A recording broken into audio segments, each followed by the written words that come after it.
मधुबन के बाबा, मधुबन के बाबा मुरली वाले, आपका क्या कहना, आपका क्या कहना। ओम शांति। आज 6 जनवरी 2022 के साकार मधुर महावाक्य हैं। आज मीठे मीठे बाप दादा बोले, मीठे बच्चे, देह अभिमान में आने से ही विकर्म बनते हैं, इसलिए प्रतिज्ञा करो और सब संग तोड़ एक संग जोड़ेंगे। बाबा ने कहा कि मीठे बच्चे, देह अभिमान में आने से ही विकर्म बनते हैं, इसलिए प्रतिज्ञा करो और सब संग तोड़ एक संग जोड़ेंगे। और बाबा ने प्रश्न पूछा कि कौन सा खेल नेचुरल है लेकिन मनुष्य उसे गॉडली एक्ट समझते हैं। और उत्तर में बाबा कहते हैं कि ड्रामा में यह जो नेचुरल कैलेमिटीज आती हैं, विनाश के समय एक ही समुद्र की लहर में सब खंड टापू आदि खत्म हो जाते हैं, जिसका रिहर्सल अभी भी होता रहता है। ये सब नेचुरल खेल हैं और इसे मनुष्य गॉडली एक्ट कह देते हैं। परंतु बाबा कहते हैं, मैं कोई डायरेक्शन नहीं देता हूँ, ये सब ड्रामा में नूंद है। मुरली का गीत है, कौन आया मेरे मन के द्वारे। ओम शांति। कौन आया अर्थात किसकी याद आई? ऐसे नहीं कि आकर दिल में बैठ गया, बाबा कहते फिर तो सर्वव्यापी हो जाए। नहीं, बाबा कहते ऐसे नहीं है। कौन आया मेरी याद में? अकाल मूर्त आया, जिसको काल खा ना सके। बाबा कहते सिख लोगों के पास अकाल तख्त भी है, उनके पास अकाली लोग भी हैं। वो लोग खुद नहीं समझते कि सिख धर्म प्रवृत्ति मार्ग का धर्म है। एक ही आदि सनातन देवी देवता धर्म प्राय लोप है और दूसरा है संन्यास धर्म निवृत्ति मार्ग का, जिसमें घर बार छोड़ हद का संन्यास कर पवित्र बनते हैं। बाबा कहते जंगल में तो जरूर पवित्र ही रहते होंगे।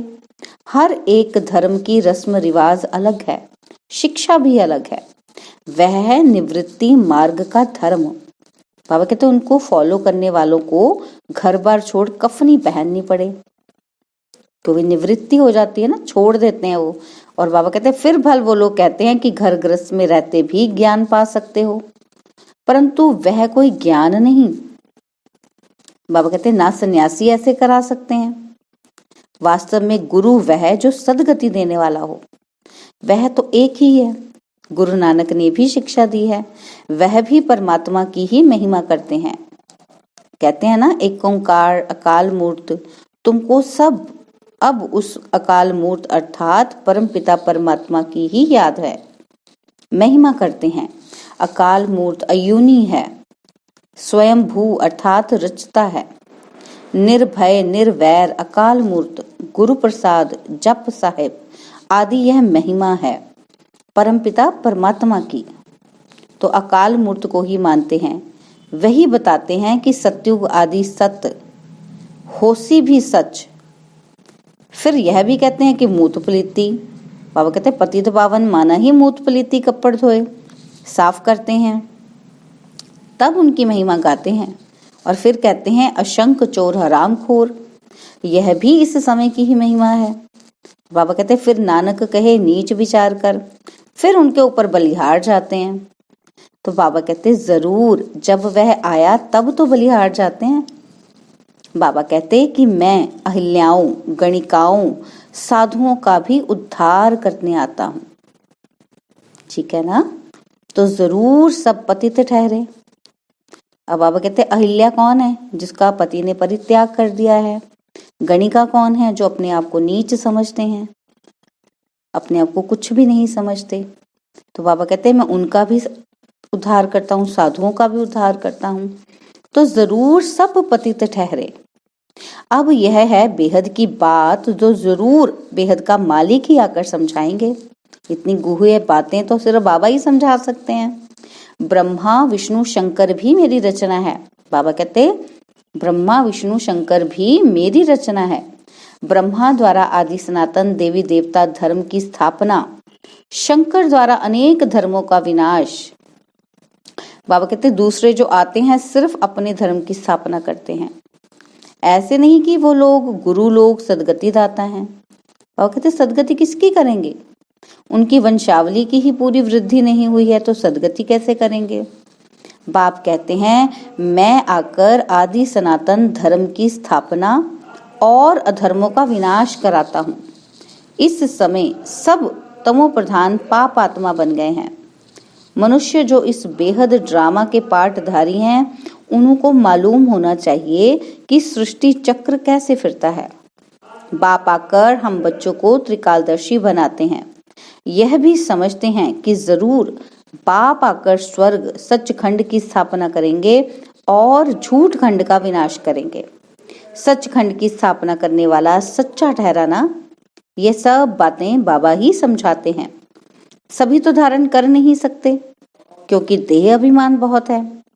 जितना देही अभिमानी होंगे, अपने को आत्मा अशरीरी समझेंगे, बाबा को याद करेंगे तो धारणा होगी।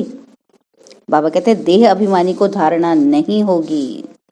योग से ही आत्मा के पाप दग्ध होते हैं, यानी कि जलते हैं, खत्म होते हैं, भस्म होते हैं। दिन में तो देह अभिमान रहता है, तो देही अभिमानी बनने की प्रैक्टिस कब करनी चाहिए।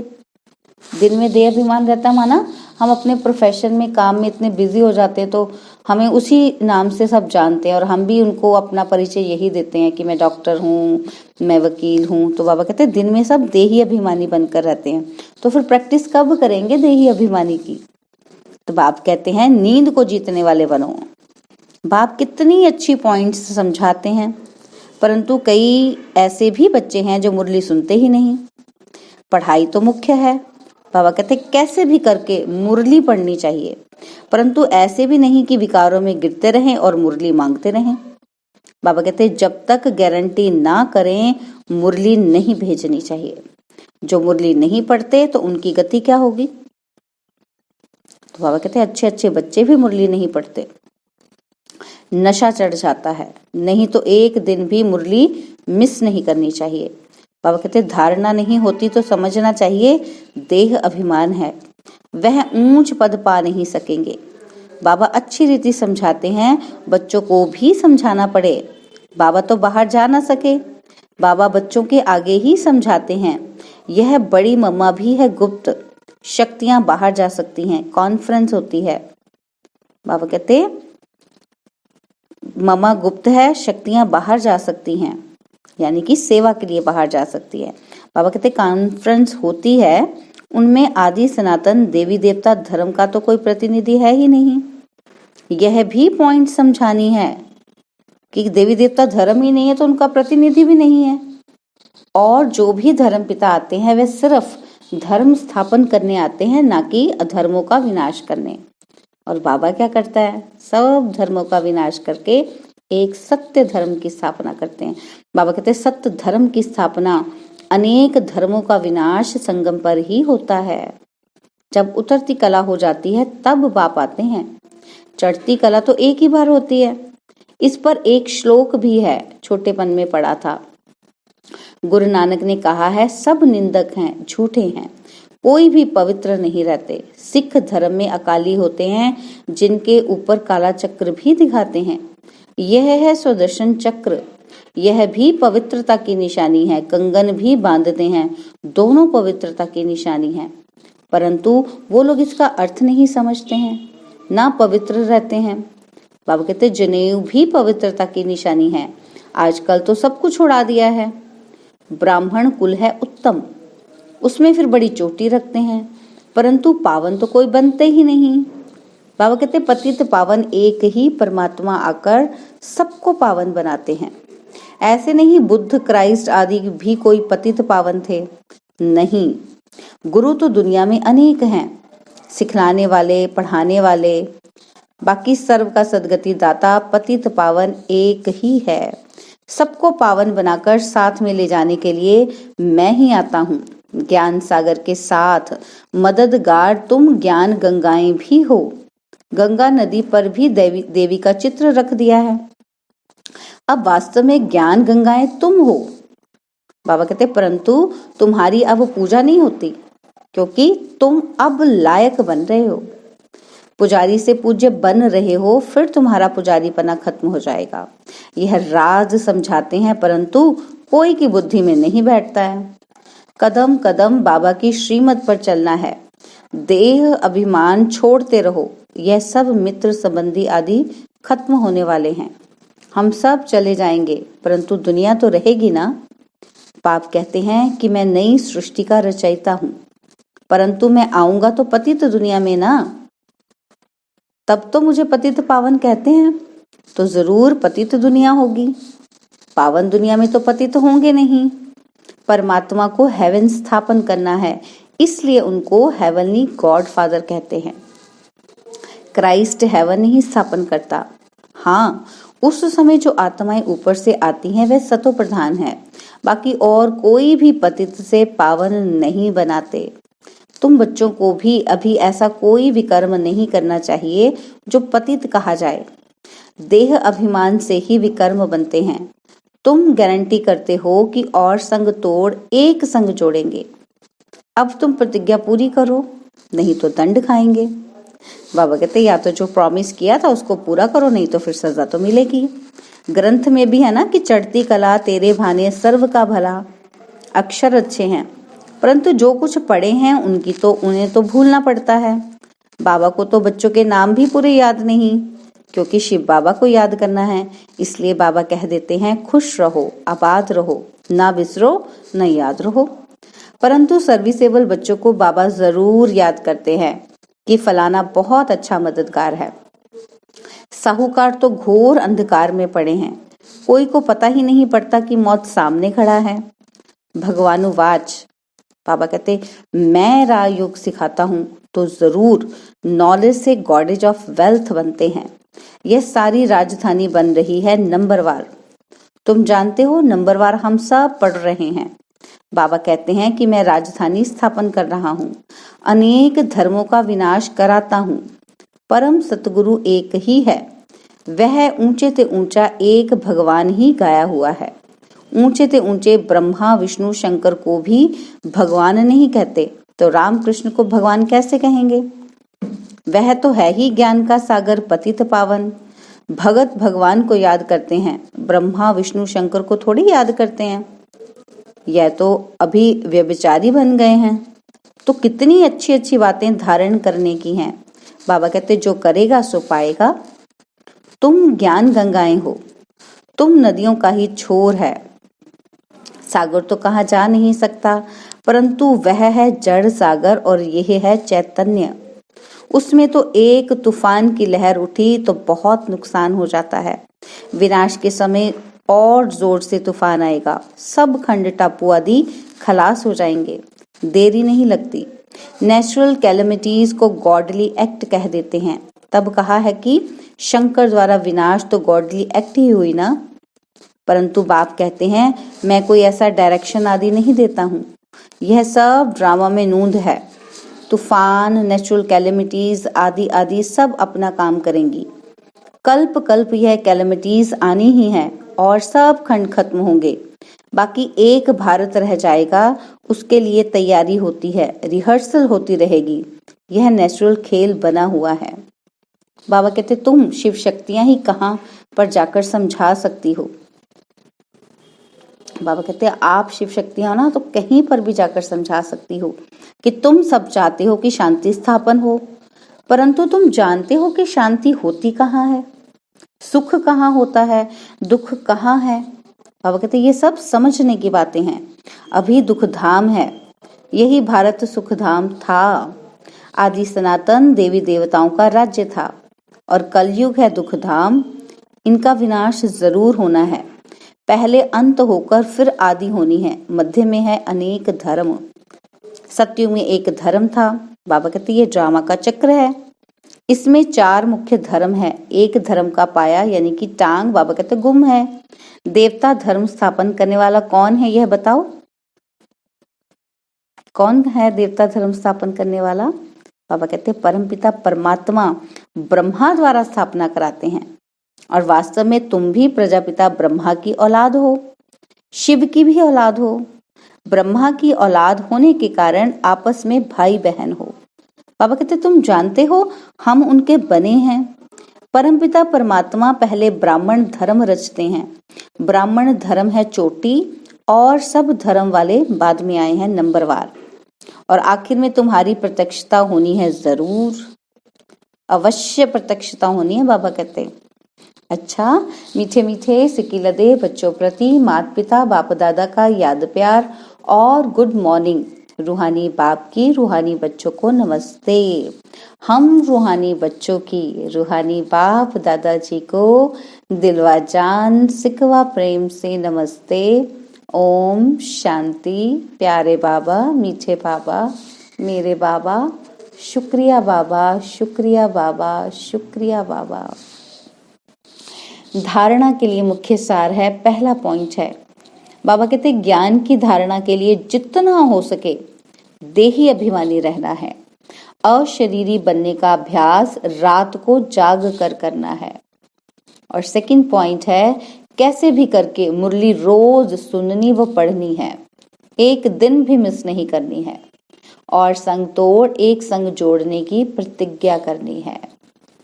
और बाबा ने वरदान दिया, बिंदु रूप में स्थित रह उड़ती कला में उड़ने वाले डबल लाइट भव। बिंदु रूप में स्थित रह उड़ती कला में उड़ने वाले डबल लाइट भव। बाबा कहते सदा स्मृति में रखो कि हम बाप के नयनों के सितारे हैं। नयनों में सितारा अर्थात बिंदु ही समा सकता है। आंखों में देखने की विशेषता भी बिंदु की है। तो बिंदु रूप में रहना यही उड़ती कला में उड़ने का साधन है। बिंदु बन हर कर्म करो तो लाइट रहेंगे। कोई भी बोझ उठाने की आदत ना हो। मेरा के बजाय तेरा कहो तो डबल लाइट बन जाएंगे। स्व उन्नति व विश्व सेवा के कार्य का भी बोझ अनुभव नहीं होगा। स्लोगन है, विश्व परिवर्तक वह है जो नेगेटिव को पॉजिटिव में परिवर्तन कर दे। विश्व परिवर्तक वह है जो नेगेटिव को पॉजिटिव में परिवर्तन कर दे। ओम शांति। और आज लवलीन स्थिति का अनुभव करने के लिए बाबा ने कहा कि देह की स्मृति से ऐसे खोए हुए रहो जो देह भान का, दिन रात का, भूख और प्यास का, सुख के, आराम के साधनों का किसी भी बात के आधार पर जीवन न हो। तब कहेंगे लव में लवलीन स्थिति। जैसे क्षमा ज्योति स्वरूप है, लाइट माइट रूप है, ऐसे क्षमा के स्वयं भी लाइट माइट रूप बन जाओ। ओम शांति। ओम शांति। आज 6 जनवरी के अभ्यास में बाबा ने लवलीन स्थिति का अनुभव करने के लिए हमें कहा कि देह की स्मृति से ऐसे खो जाओ, भूल जाओ देह को। दिन रात भूल जाए, भूख प्यास भूल जाए, सुख के, आराम के साधन भी हमें भूल जाए माना हमें उन्हें यूज तो करना है, लेकिन मन और बुद्धि पर जो 24 घंटे हमारे पर सवार रहते हैं वो उतर जाए, वो भूल जाए हमें। और हमारी बुद्धि में सिर्फ और सिर्फ बाबा याद रहे। बुद्धि में हर समय बाबा याद रहे। बाबा कहते तो आप लव में लवलीन आत्मा बनोगे। बाबा की याद हमें बाबा के जैसा बना देगी। जिसका चिंतन करेंगे वही बनते जाएंगे हम। तो अभ्यास के लिए सुखपूर्वक बैठे, मन और बुद्धि से बाबा को याद करें। मस्तक के बीचों बीच अपनी उस यथार्थ स्वरूप में टिक जाए, ज्योतिर्बिंदु रूप में टिक जाए और मन और बुद्धि से चलते हुए परम धाम की ओर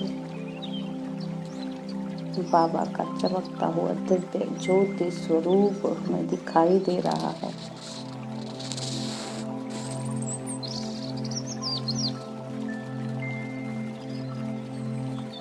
बाबा की स्मृति मुझ आत्मा को भी बाप समान बना रही है। जैसे एक छोटा दीपक अंधकार में प्रकाश की वो किरण फैलाता है, ऐसे ही मैं आत्मा, बाप के प्यार में लवलीन आत्मा, बाप समान बनती जाती हूँ। अन्य आत्माओं के लिए वो करने के निमित्त बनती हूँ जो बाप मुझसे करवाना चाहते हैं। सब पिता की संतान है, पिता सबको खुश सुखी देखना चाहते हैं,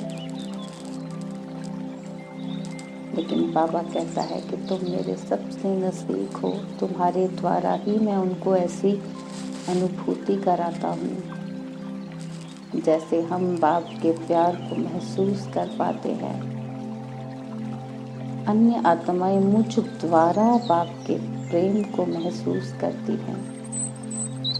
यही बाबा का उद्देश्य है। तो इसलिए बाबा कहते हैं, पहले अपनी स्थिति को मजबूत करो, खुद बाप के प्यार में इतने भरपूर हो जाओ, खुद का खजाना भरा होगा तभी तो दूसरों को दे पाएंगे। मैं बाप के प्यार में लवलीन भरपूर आत्मा हूँ, प्रेम से भरपूर प्रेम स्वरूप ही हूँ।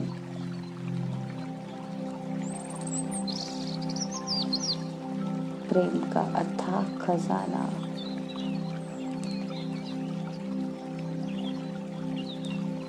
प्रेम के सागर की संतान, प्रेम में डूबी हुई, एक बाप के प्रेम में डूबी हुई मैं आत्मा, मैं लवलीन आत्मा हूँ।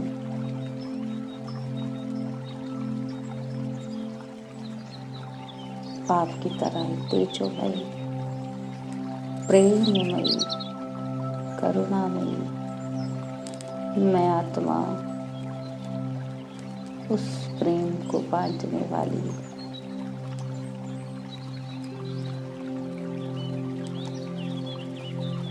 मैं लवलीन आत्मा हूँ। खो जाए इसी अनुभूति में।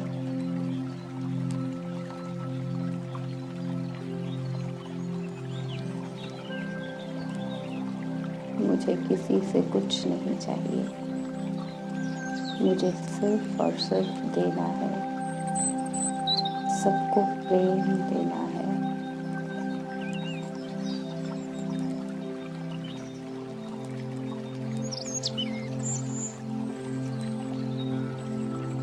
ओम शांति, ओम शांति।